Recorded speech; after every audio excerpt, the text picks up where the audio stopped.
Bismillahirrahmanirrahim. Assalamualaikum warahmatullahi wabarakatuh. Innal hamdalillah nahmaduhu wa nasta'inuhu wa nastaghfiruh wa na'udzu billahi min shururi anfusina wa min sayyiati a'malina. Man yahdihillahu fala mudilla lahu wa man yudlil fala hadiya lahu. Wa ashhadu an la ilaha illallah wahdahu la syarika lahu wa ashhadu anna Muhammadan 'abduhu wa rasuluh sallallahu alaihi wa ala alihi wa sallama tasliman katsira, amma ba'd. Allahumma inna nas'aluka ilman nafi'a wa na'udzubika min ilmin la yanfa'. Ma'asyiral muslimin, bapak-bapak, ibu-ibu, saudara-saudara sekalian yang dirahmati oleh Allah Subhanahu wa taala. Insyaallah pada malam hari ini kita melanjutkan kajian kita yang lalu, yaitu kita mengkaji tentang 19 kiat untuk menambah keimanan. Dan kita sudah bahas panjang lebar bahwa iman itu bertambah dan berkurang. Ada kalanya iman naik, ada kalanya iman turun. Dan orang yang pandai, orang yang cerdas adalah orang yang selalu mendiagnosa dirinya, mendiagnosa imannya bertambah atau berkurang. Ada 19 kiat untuk menambah keimanan. Yang lalu kita baru membahas yang pertama, yaitu ta'allumul ilmi, mempelajari ilmu, mencari ilmu yang bermanfaat, yang bisa mendekatkan diri kepada Allah Subhanahu wa ta'ala, berada di majelis-majelis ilmu dan semisalnya. Kita sudah membahasnya panjang lebar, dan malam hari ini kita masuk yang kedua, kiat untuk menambah keimanan yang nomor 2, yaitu qiraatul Quran bit tadabbur wat tafahum, membaca Al-Quran dengan tadabbur dan memahaminya. Kita membaca Al-Quran dan kita berusaha untuk merenungkannya, memahaminya, dan ini merupakan resep yang paling mujarab untuk menambah keimanan kita. Al-Quran kitab yang terbaik, kitab petunjuk dari Allah Subhanahu wa ta'ala yang membimbing kita agar supaya kita selamat dan bahagia di dunia dan di akhirat. Allah Subhanahu wa ta'ala menciptakan kita, dan Allah Subhanahu wa ta'ala tidak membiarkan kita begitu saja, tapi Allah mengutus para rasul untuk menuntun kita. Allah menurunkan kitab supaya kita baca menjadi buku petunjuk. Keuntungannya kembali kepada kita supaya kita selamat dan bahagia di dunia dan di akhirat. Mari kita bahas tentang Al-Quran. Di dalam Al-Quran surat Fatir ayat 29 dan 30, Allah Subhanahu wa ta'ala berfirman, innal ladzina yatluna kitaballah wa aqamus salata wa anfaqu mimma razaqnahum sirran wa alaniyah yarjuna tijaratan lan tabur liyuwaffiyahum ujurahum wa yazidahum min fadlih innahu ghafurun syakur. Sesungguhnya orang-orang yang membaca kitab Allah, mendirikan salat, menginfakkan dari sebagian yang kami rizkikan kepada mereka secara sembunyi-sembunyi dan secara terang-terangan, mereka itu mengharapkan perniagaan yang tidak pernah merugi. Allah subhanahu wa ta'ala memberikan kepada mereka ganjarannya secara utuh, dan Allah subhanahu wa ta'ala memberikan tambahan kepada mereka dari karunia-Nya. Sesungguhnya Allah maha pengampun lagi maha berterima kasih. Jadi maksud ayat ini diantaranya adalah orang yang membaca Al-Quran. Orang membaca Al-Quran itu sama dengan berniaga yang tidak pernah rugi. Orang membaca Al-Quran sama dengan berniaga yang tidak pernah rugi. Allah memberikan ganjaran utuh dan ditambah oleh Allah dari karunia-Nya. Lalu ditutup dengan kata-kata Allah itu maha pengampun lagi maha berterima kasih. Subhanallah. Artinya dosa kita sebesar apapun, sebanyak apapun, kalau kita mau taubat kembali kepada Allah, Allah maha pengampun. Amalan kita sekecil apapun oleh Allah diterima, dan Allah terima kasih, dikembangbiakkan sehingga ganjarannya menjadi besar. Sebagaimana seorang pelacur yang memberi minum seekor anjing yang kehausan, apa yang terjadi? Allah berterima kasih kepada dia. Allah berterima kasih. Allah mengampuni dosa-dosanya dan Allah memasukkannya ke dalam syurga.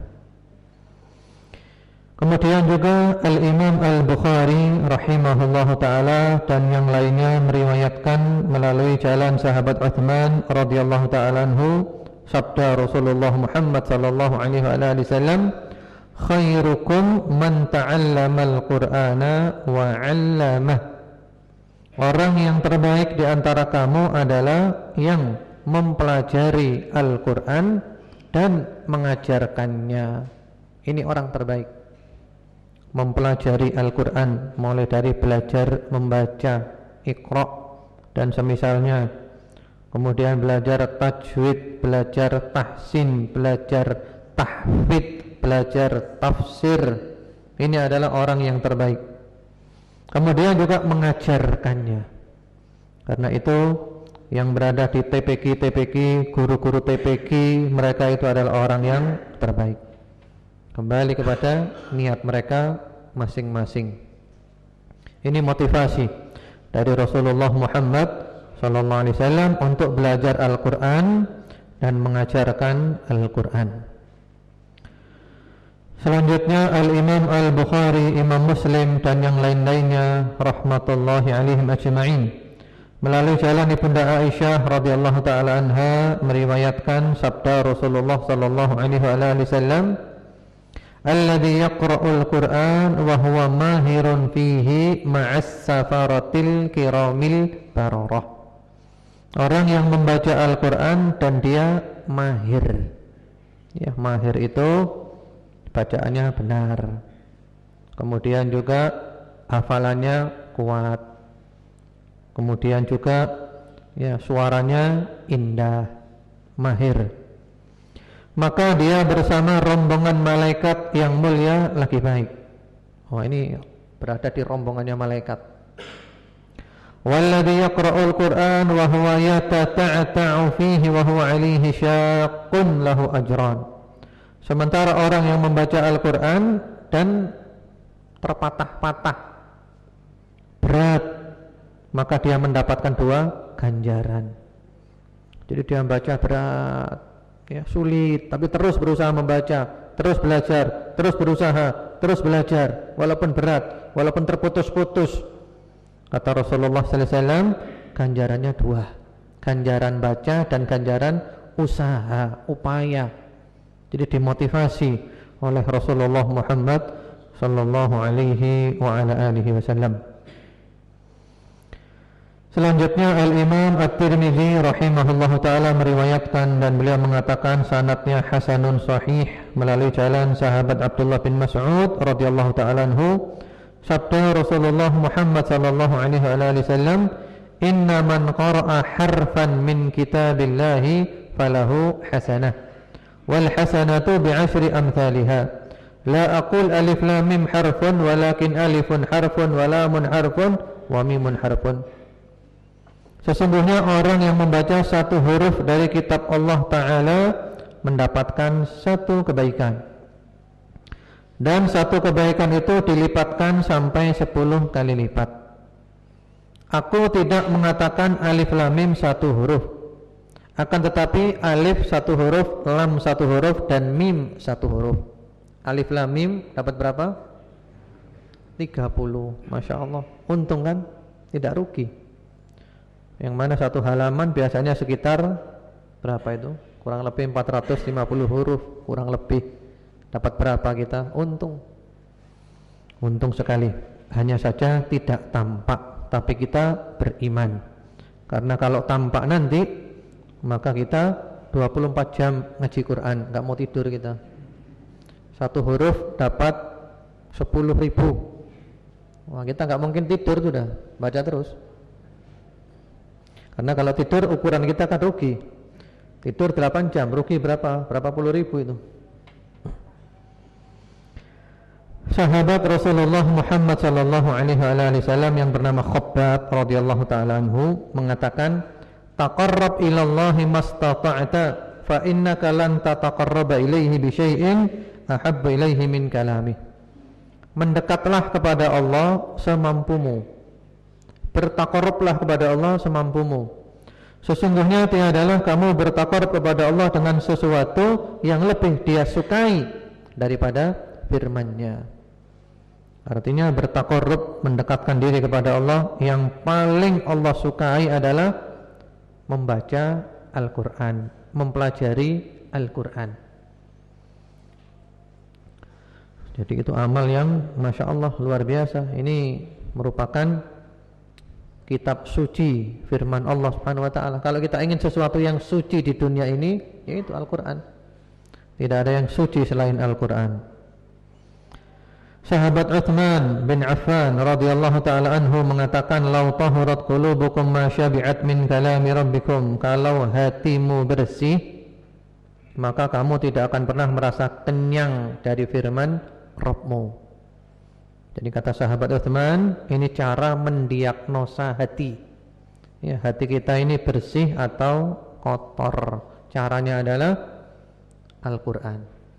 Kalau kita suka membaca Al-Quran, suka mempelajari, berusaha mengamalkan, berarti hati kita bersih. Kalau kita malas membaca, malas mempelajari Al-Quran, apalagi tidak mau mengamalkannya, berarti hati kita kotor. Sekarang kita ukur aja dengan Al-Quran bagaimana kita. Demikian pula sahabat Abdullah ibnu Mas'ud radhiyallahu ta'ala anhu mengajarkan kepada kita cara mendiagnosa apakah kita cinta Allah atau tidak. Man kana yuhibbu an ya'lama annahu yuhibbu Allah falya'rid nafsahu 'ala al-Qur'an. Fa in habba al-Qur'an fa huwa yuhibbu Allah, fa innamal Qur'ana kalamullah. Barang siapa yang ingin tahu bahwa dia mencintai Allah, maka hendaklah dia hadapkan dirinya kepada Al-Quran. Kalau dia cinta Al-Quran, berarti cinta Allah. Karena Al-Quran adalah firman Allah subhanahu wa ta'ala. Jadi kalau kita suka membaca, suka mempelajari, berusaha mengamalkan, berarti cinta Allah. Kalau kita malas baca, malas mempelajari, apalagi tidak mau mengamalkannya, berarti kita tidak cinta Allah subhanahu wa ta'ala.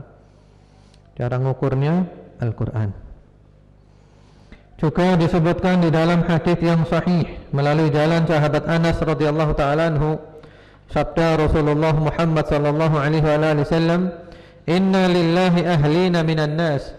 Sesungguhnya Allah mempunyai keluarga dari kalangan manusia. Ahlin itu keluarga. Jadi Allah punya keluarga. Lalu para sahabat heran, qalu ya Rasulullah man hum? Ya Rasulullah, siapa keluarganya Allah itu? Kata Rasulullah sallallahu alaihi wasallam, hum ahlul Quran, ahlullahi wa khassatuh. Mereka adalah ahlul Quran. Ahlul Quran, orang Islam yang berpegang teguh kepada Al-Quran, membaca Al-Quran, mempelajari Al-Quran, dan hidupnya sesuai dengan aturan Al-Quran. Dia adalah ahlullah, keluarganya Allah, wa khassatuh, dan orang istimewanya Allah. Dia adalah hizbullah, dia adalah jamaahnya Allah, berada di kelompoknya Allah, berada di golongannya Allah subhanahu wa ta'ala. Jadi kita semua ingin menjadi ahlullah, menjadi keluarganya Allah, orang-orang khususnya Allah, orang-orang istimewanya Allah subhanahu wa ta'ala, yang selalu mempelajari Al-Quran dan berusaha hidupnya sesuai dengan petunjuk Al-Quran.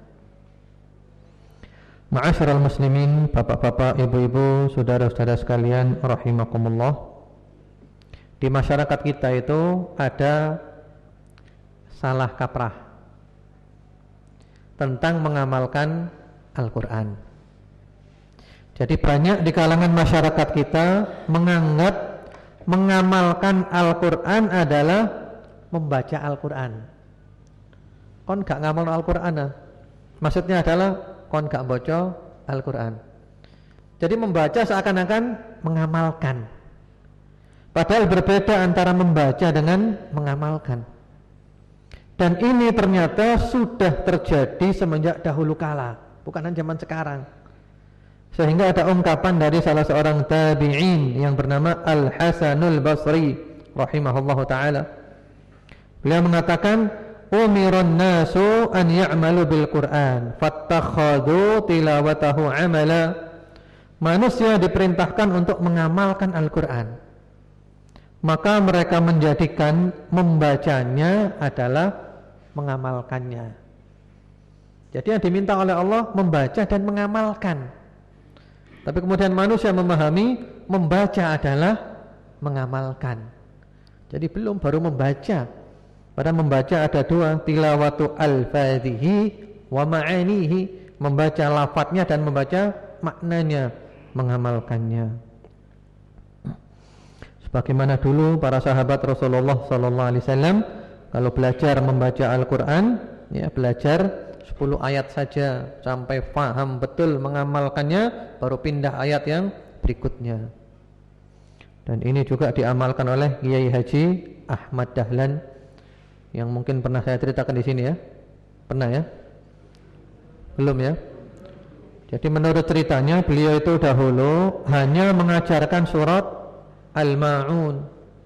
Ara'aita alladhi yukadzibu bid-din fadzalika alladhi yad'u'ul yatim wa la yahuddu 'ala ta'amil miskin fawailul lil musallin alladhina hum 'an salatihim sahun alladhina hum yura'un wa yamna'unal ma'un. Surat yang pendek yang mengatur hubungan kita dengan Allah dan dengan manusia, peduli kepada anak yatim, fakir miskin, sholat yang benar, jangan riya, seperti itu.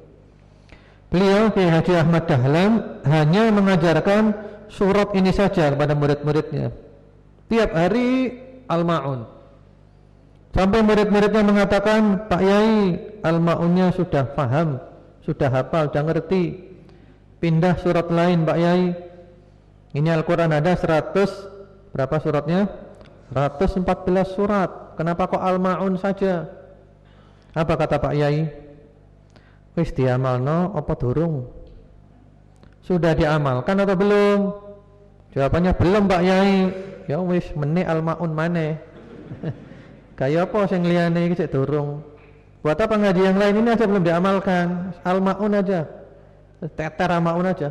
Terus Al-Ma'un, Al-Ma'un, Al-Ma'un, sampai akhirnya dengan landasan Al-Ma'un, ya kemudian mereka bergerak membuat ya panti asuhan, sekolahan, kemudian juga rumah sakit, lembaga-lembaga pendidikan.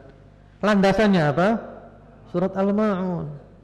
Ya ini namanya ngaji itu ya, gini ngaji itu. Ya ini ngaji itu namanya. Jadi kudu ngaji isu sore hatam. Wis mari ngono tok oleh barokah. Apalagi lagunya ndak karu-karuan, itu tambah dapat dosa, cepet-cepetan. Ya, padahal Rasulullah Muhammad SAW melarang kita hatam lebih cepat daripada 3 hari. Kecuali kalau Ramadan, memang sebagian salafus saleh kalau Ramadan ada hatam 1 hari 1 kali, 1 hari 2 kali. Tapi kita nggak mampu, itu keramat itu.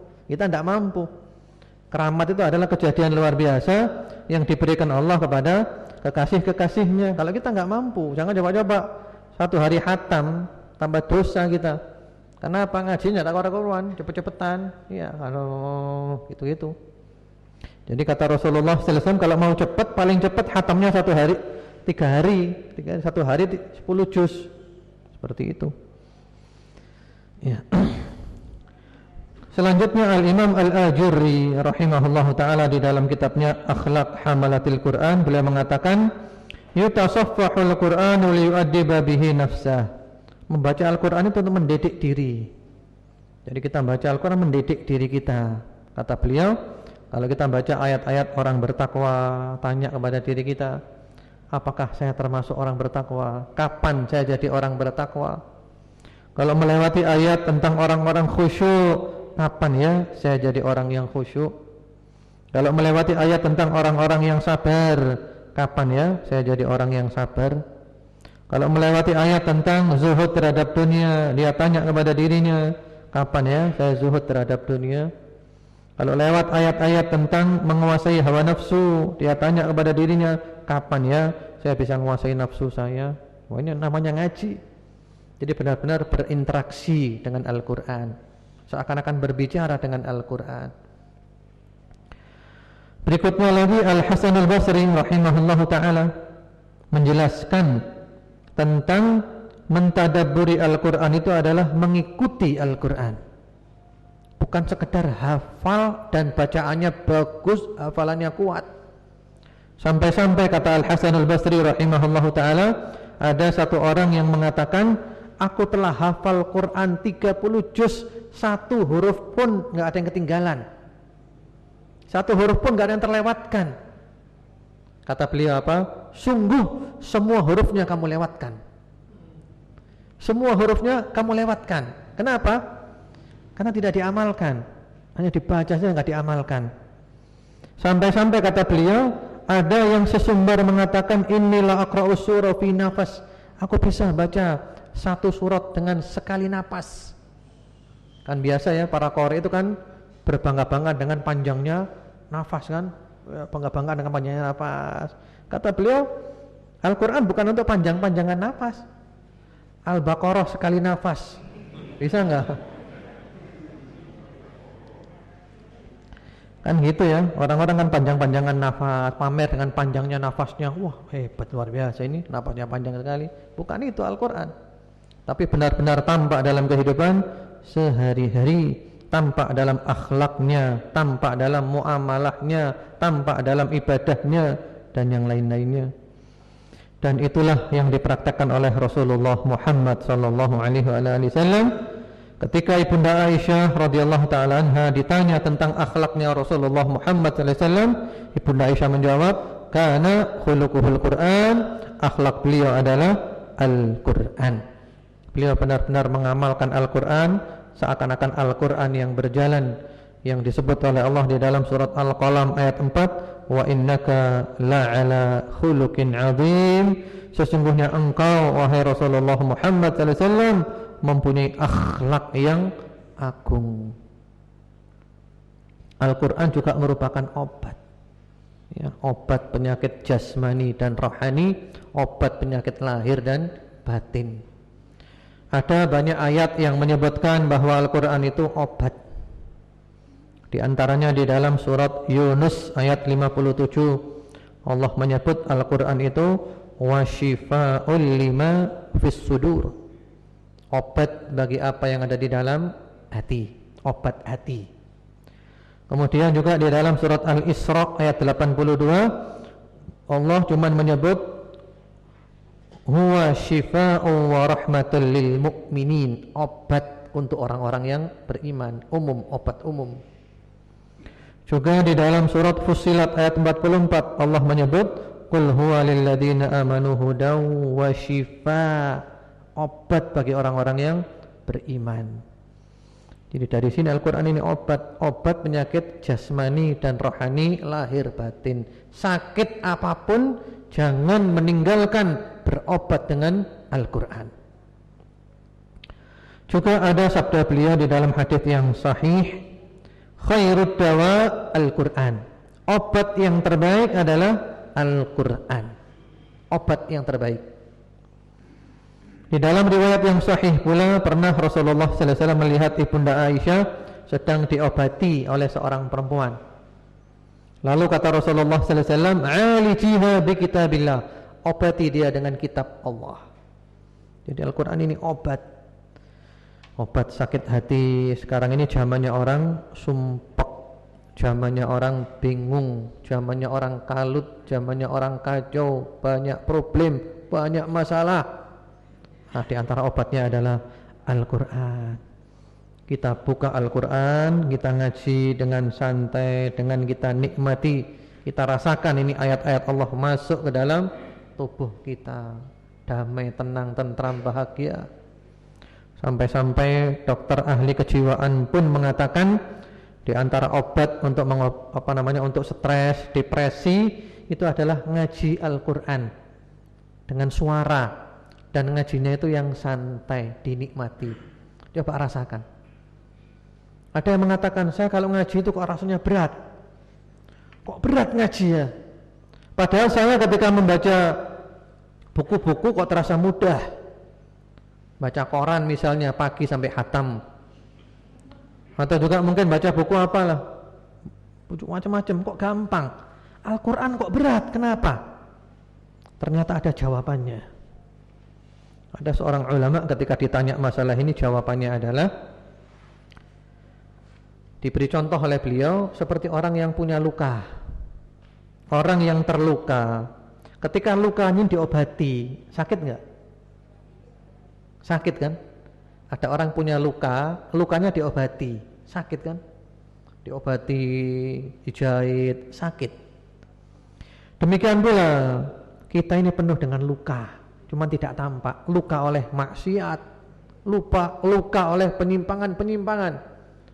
Mulai dari ujung rambut sampai ujung kuku kita ini penuh luka, cuma tidak tampak. Nah, Al-Quran itu mengobati. Sehingga ketika kita ngaji itu tidak enak, sakit rasanya. Kenapa? Karena diobati luka kita. Sedang obati luka ini. Tapi ketika kita terus ngaji,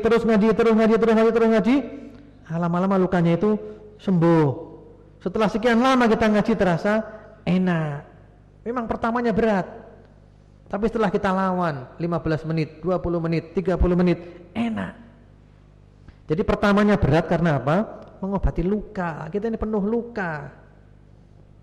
Contohnya ketika bulan Ramadan kemarin, kita ngaji Al-Quran enak apa tidak? Enak. Karena luka kita sudah diobati. Kita semenjak tanggal 1 Ramadan sudah rajin ngaji. Sehingga ketika 10 hari terakhir puncaknya kenikmatan. Ngaji itu enaknya bukan main. Karena apa? Lukanya sudah terobati. Tapi setelah Idul Fitri, Qurannya disimpan lagi. Nah, sekarang sudah berdebu Al-Qurannya, baru dibuka lagi nanti Ramadan lagi. Ya. Jadi Al-Quran itu obat penyakit hati, penyakit pikiran, sumpek obatnya Al-Quran. Coba saja. Memang pertamanya tidak enak, paksa, nanti enak lama-lama. Ada seorang, dia ini pernah mondok di pesantren. Lalu dia pulang ke rumahnya di Jakarta. Di kampungnya kumpul dengan teman-teman yang nakal, akhirnya dia kena narkoba dan yang lainnya nakal. Ketika saya ketemu di Jakarta, kebetulan kita tetangga waktu itu. Waktu saya di Jakarta, kuliah di sana, udah, dia ketemu saya malu-malu. Karena dulu dia pernah mondok di Malang. Malu-malu, saya diajak ke rumahnya, dia cerita bahwa dia sekarang nakal lagi. Tapi Ustadz, saya kalau sumpek itu, saya ngaji Al-Quran Ustadz, sumpeknya hilang. Ya. Padahal dia ini anak nakal, kriminal, dosa besar dia lakukan. Ketika sumpek, baca Al-Quran, sumpeknya hilang. Subhanallah. Bagaimana pula dengan orang yang baik-baik? Al-Quran. Demikian pula penyakit badan. Pernah ada para sahabat Rasulullah Muhammad SAW diminta untuk mengobati seorang kepala desa yang terkena sengatan kalajengking. Ini penyakit badan, penyakit jasmani. Lalu oleh sahabat tersebut dibacakan Al-Fatihah 7 kali. Sebagaimana di dalam riwayat At-Tirmidzi. Dibacakan Al-Fatihah 7 kali, sembuh penyakitnya. Jadi Al-Fatihah itu obat, Al-Quran itu obat. Dan banyak cerita seperti ini. Ibnul Qayyim rahimahullahu ta'ala ketika di Mekah sakit, nggak ada dokter, ngambil air Zam-zam, dibacakan Al-Fatihah, diminum, sembuh. Dan itu boleh. Kalau ada Zam-zam lebih afdol. Kalau nggak ada, ya air biasa boleh. Dengan baca Al-Fatihah dengan yakin. Jadi kita berobat dengan Al-Quran, obat jasmani, rohani, lahir batin. Kemudian juga Al-Quran kalau dibaca waktu malam itu lebih mengena, dibaca waktu malam. Karena memang kalau kita lihat para salafus saleh, identik mereka itu banyak baca pada waktu qiyamul lail. Salat malam baca, kalau hafal dengan hafalannya, kalau nggak hafal baca nggak masalah. Walaupun banyak gerakannya boleh. Karena pada waktu malam itu pikiran kita segar, hati masih nggak banyak terganggu oleh yang lain-lainnya, lebih fokus, suasana juga tenang, nikmat. Kemudian juga dan faedah-faedah dari Allah itu banyak yang datang pada waktu malam, baca waktu malam. Ya, kadang kita dengar dari satu masjid nyetel Al-Quran di akhir malam, tersentuh kita rasanya. Ya. Tidak seperti ketika siang, karena ketika malam itu sepi, sunyi, apalagi kita faham, Masya Allah, nasihat yang luar biasa ini dari Allah Subhanahu Wa Taala. Dan berapa banyak orang sadar ketika mendengarkan Al-Quran, enggak paham saja dia bisa sadar, apalagi orang yang paham. Ada orang pulang dari klub-klub malam, ya jam 3, dia dengar ada suara Al-Quran, wah tersentuh, karena enggak paham, tersentuh dia, langsung tobat kembali kepada Allah Subhanahu Wa Taala. Juga yang dicontohkan oleh Rasulullah Muhammad SAW, ada kalanya kita pas baca itu ada satu ayat yang menyentuh. Saya kok tersentuh dengan ayat ini ya, tersentuh. Maka diulang-ulang membacanya, diulang-ulang berkali-kali sampai benar-benar menghunjam. Bahkan Rasulullah Muhammad SAW pernah membaca satu ayat semalam suntuk sampai subuh, yaitu ayat 118 dari surat Al-Maidah.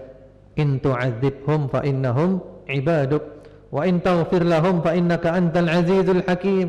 Ini kisah Nabi Isa alaihissalam. Tapi Nabi Muhammad ketika membaca ingat umatnya. Ya Allah, jika engkau hukum mereka, mereka adalah hambamu sendiri. Jika engkau ampuni mereka, ya Allah, engkau adalah maha perkasa lagi maha bijaksana.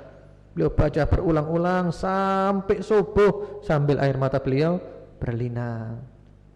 Demikian pula para sahabat, banyak riwayat-riwayat para salafus saleh, mereka kalau membaca itu ya satu ayat diulang-ulang yang menyentuh berpuluhan kali, 20 kali, sekian kali. Ya, itulah beberapa hal yang kita bahas tentang Al-Quran. Dan orang yang cinta Al-Quran tidak akan pernah rugi. Saya tutup dengan satu cerita, ini kisah nyata. Yang cerita orangnya sendiri. Waktu itu istrinya sakit, istrinya berwasiat, kalau saya nanti meninggal dunia, saya minta dikubur di sampingnya ibu mertua saya. Akhirnya tambah parah penyakitnya dan meninggal dunia.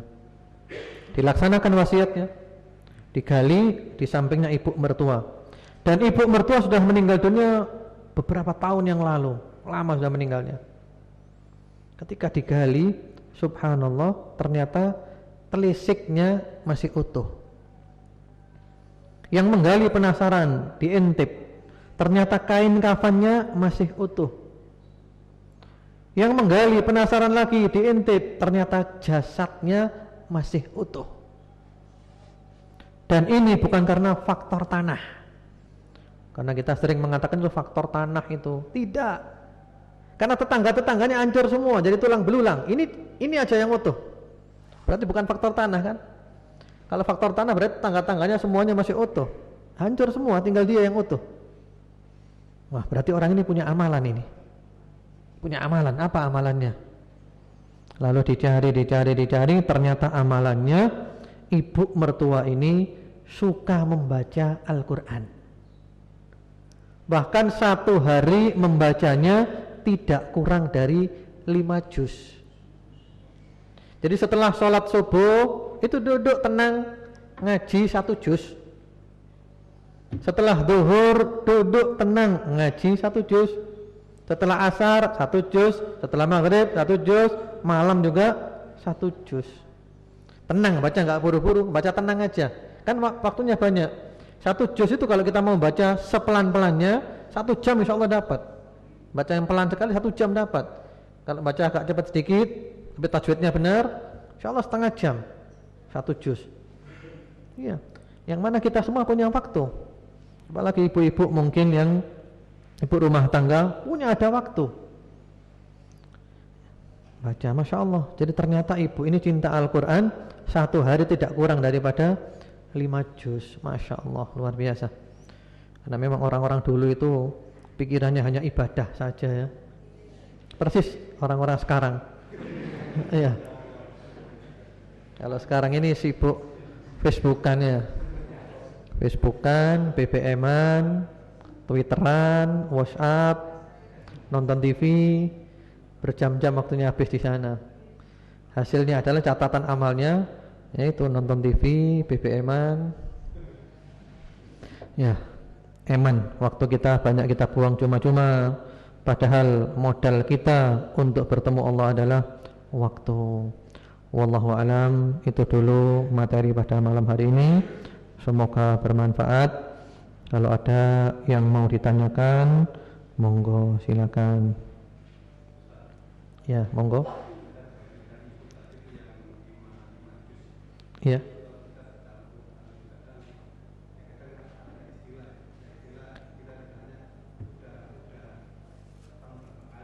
Iya. Iya. Iya.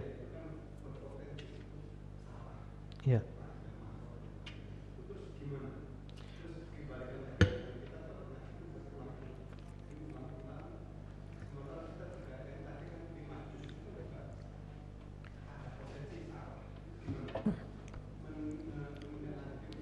Iya.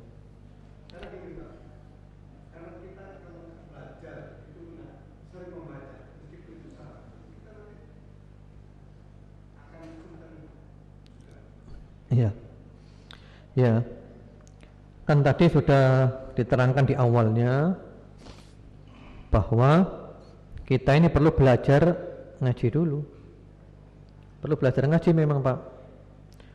Kan ada tahapan-tahapannya ya. Kalau Iqra itu kan ada Iqra 1, Iqra 2 sampai Iqra 6. Kemudian khatam Al-Qur'an.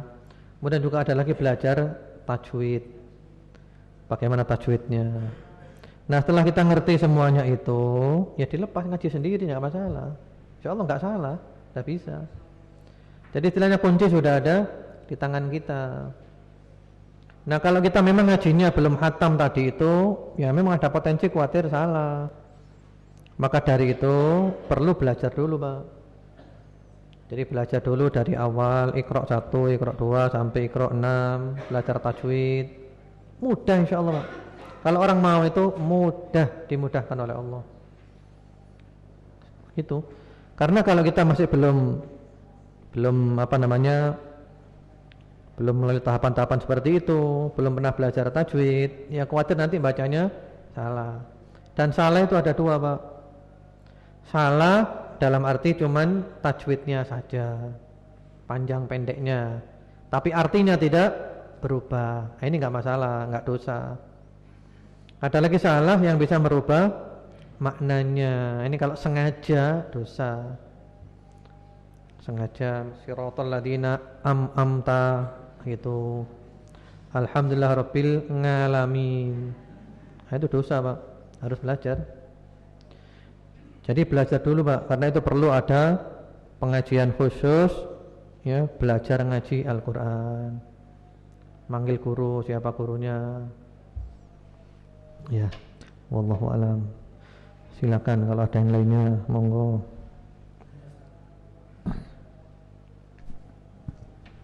Ustaz, mohon dijelaskan adab membaca Al-Quran. Sementara di masyarakat itu kita sering mendengar kita harus suci dalam arti wudhu dulu Iya.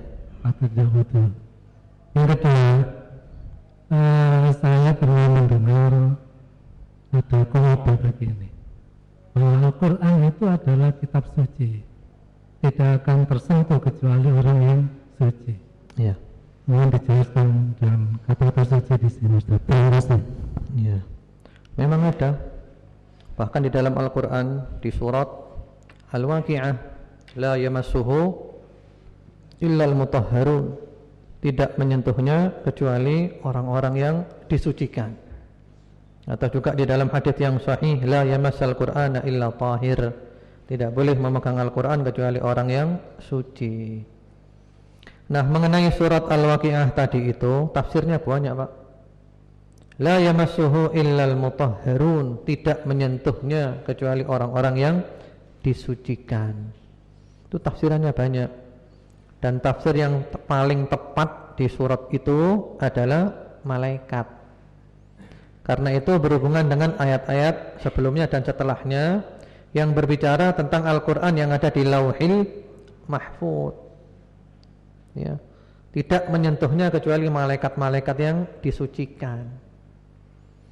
Kemudian kata-kata tidak boleh menyentuh Al-Quran kecuali orang yang suci, itu juga ada tafsiran yang banyak. Pertama, tafsiran tadi adalah malaikat. Ya, pertama.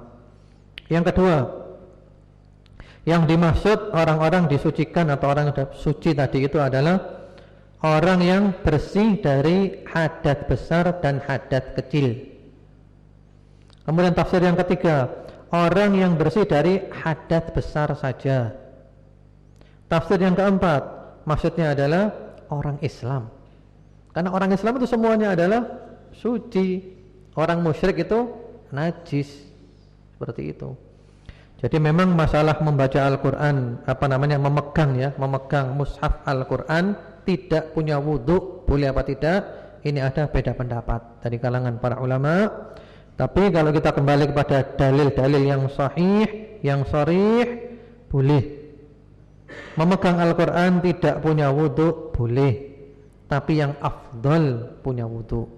Tentu afdal punya wudhu. Ya, seperti itu. Itu tadi yang kedua apa tadi, Pak?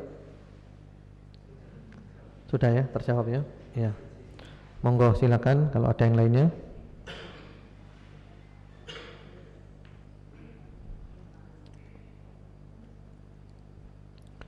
Berarti kita masih kedua, masih kurang banyak. Silakan kalau ada yang mau ditanyakan, monggo.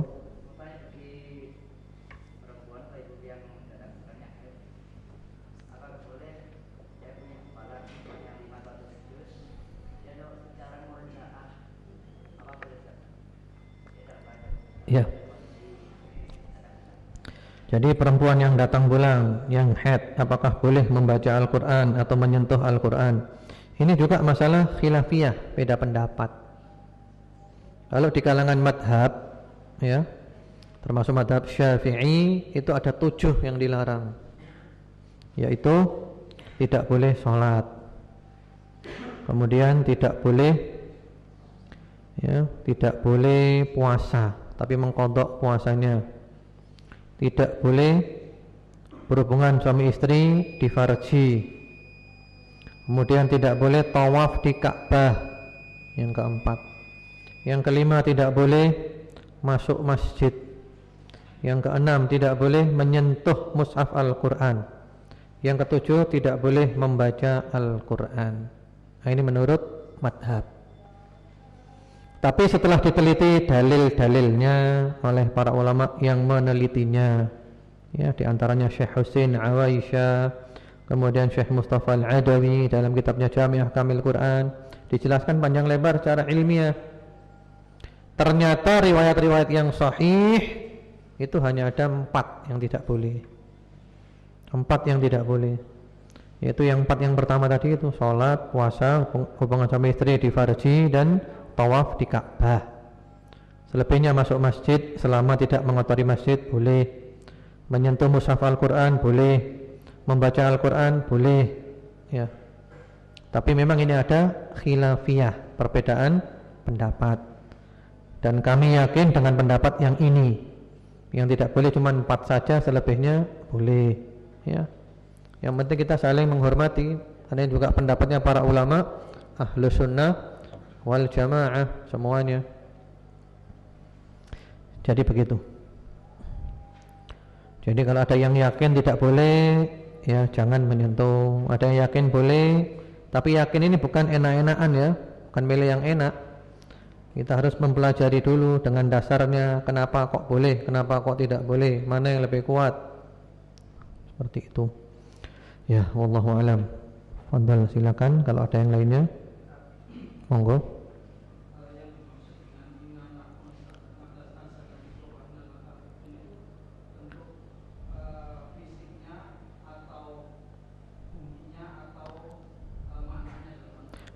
Apa itu tadi, Pak? Inna nazzalna dzikra wa inna lahu laha. Oh, menjaga Al-Qur'an maksudnya. Iya. Maksudnya adalah menjaga Al-Qur'an yang diturunkan kepada Rasulullah Muhammad sallallahu alaihi wasallam yang telah dikumpulkan oleh sahabat Abu Bakar dan telah disusun oleh sahabat Utsman menjadi mushaf yang dikenal dengan mushaf Utsmani atau mushaf Al-Imam namanya. Itu dijaga oleh Allah. Allah menjaga, Allah menjamin menjaganya, dijaga oleh Allah. Karena sepanjang masa, Pak, sepanjang masa terbukti siapapun yang berusaha menambah-nambahi, ngurang-ngurangi, merubahnya, mentahrifnya, terbongkar kedoknya. Jangankan sengaja, tidak sengaja pun percetakan ketika mencetak kurang titik 1, ya, ketahuan. Dijaga oleh Allah. Memang dulu zaman Nabi tidak ada titiknya ya. Zaman Nabi dulu itu polosan Al-Quran itu memang. Polosan aja. Nggak ada titik, nggak ada fathah kasroh. Polosan itu aja. Ya, itu aja. Nah, kemudian yang mengusulkan membuat titik-titik ini adalah Yazid, ya, Hajjaj bin Yusuf. Hajjaj bin Yusuf, penguasa yang zalim dari kalangan Bani Umayyah. Tapi dia punya jasa. Karena apa? Karena Al-Quran berkembang ke seluruh penjuru dunia, masuk ke orang-orang yang mereka bukan orang Arab, yang kesulitan. Orang Arab saja baca tanpa titik bingung, Pak. Sekarang ba, ta, sa, sama semua itu. Gimana bacanya? Akhirnya diputuskan kalau ba titiknya di bawah 1, ta di atas 2, ta di atas 3 gitu. Dan disepakati oleh para ulama karena ini memudahkan. Ini bukan nambah-nambahi, memudahkan cara membaca. Kayak sekarang inilah. Sekarang ini ada namanya Al-Quran Mujawwad, Quran tajwid, ada warna-warni itu loh, Pak. Kalau warna ini, tajwidnya ini, warna ini, nah ini nggak apa-apa. Ini bukan bid'ah ya, ini mempermudah, memfasilitasi. Jadi dijaga oleh Allah ya, Al-Quran kita ini yang dari depan dijaga oleh Allah. Siapapun yang berusaha merubah-rubahnya terbongkar kedoknya sepanjang masa. Jadi begitu. Kan baru-baru ini juga ada Dr. Anis Soros dari Amerika, seorang Yahudi. Dia membuat tandingannya Al-Quran.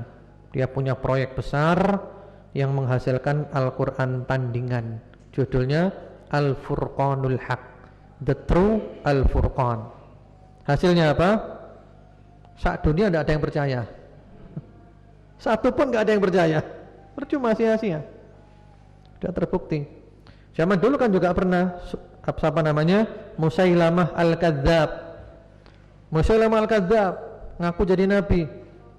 Ngaku dapat wahyu, aku dapat wahyu. Ya. Ini wahyuku.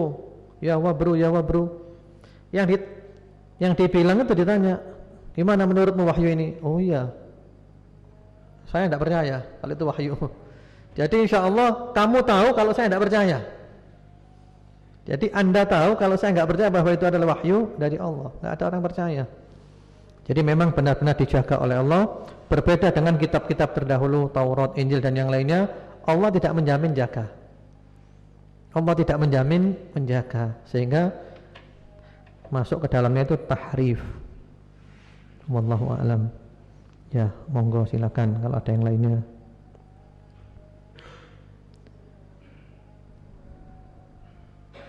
Atau cukup? Monggo silakan.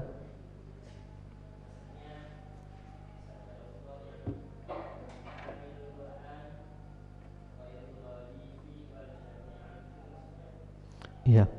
Hamilul Quran ghairul ghalina fi wal syafina anhu. Artinya orang yang mengemban Al-Qur'an ya, tidak melampaui batas dan tidak meninggalkannya. Maksudnya orang yang membaca Al-Qur'an dan tidak mengamalkannya secara berlebih-lebihan, dan dia juga tidak menyepelekannya. Kalau kita kembali kepada contoh ya, kalau al-ghalina fi itu contoh konkretnya adalah kalau zaman sahabat dulu adalah kaum Khawarij. Membaca Al-Qur'an, hafal Al-Qur'an, tapi menyikapi dengan salah, tidak memahaminya dengan baik, sampai akhirnya mereka kebablasan. Luar biasa sholatnya, luar biasa puasanya, ibadahnya, ngaji Al-Qur'annya, kata Rasulullah sallallahu alaihi wasallam, la yujawizu hanajirahum, tidak melebihi kerongkongannya. Ini ghalin, melampaui batas. Sampai-sampai sahabat Ali bin Abi Thalib dikafirkan. Seperti itu. Kalau jafina'an, jafina'anhu ini orang-orang Murji'ah. Kalau sekarang ini ya cocoknya seperti orang-orang sekuler, liberal, pluralisme, atau orang yang gampang-gampangkan agama. Ngaji Al-Qur'an ya dilanggar, ditinggalkan. Seperti itu. Karena sekarang ini banyak orang yang ngaji dan mengatakan Al-Qur'an itu hanya untuk dibaca saja supaya kita dapat berkah. Enggak boleh dipelajari, enggak mampu kamu. Ya. Jadi enggak boleh mempelajari Al-Qur'an, kan lucu kan. Jadi enggak boleh mempelajari Al-Qur'an. Jadi enggak boleh. Jadi Al-Qur'an dan hadis itu dibaca saja supaya dapat barokah. Sudah selesai gitu aja, enggak boleh dipelajari. Yang dipelajari apa? Yang dipelajari itu fikih. Ngaji fikih. Al-Qur'an cuma dibaca dan dapat barokah, tabarukan bil Qur'an. Jadi enggak ada istilah hataman Sahih Bukhari, hataman ini, hataman. Jadi baca dapat berkah, enggak boleh dipelajari. Aneh kan? Ya, monggo silakan kalau ada yang lainnya.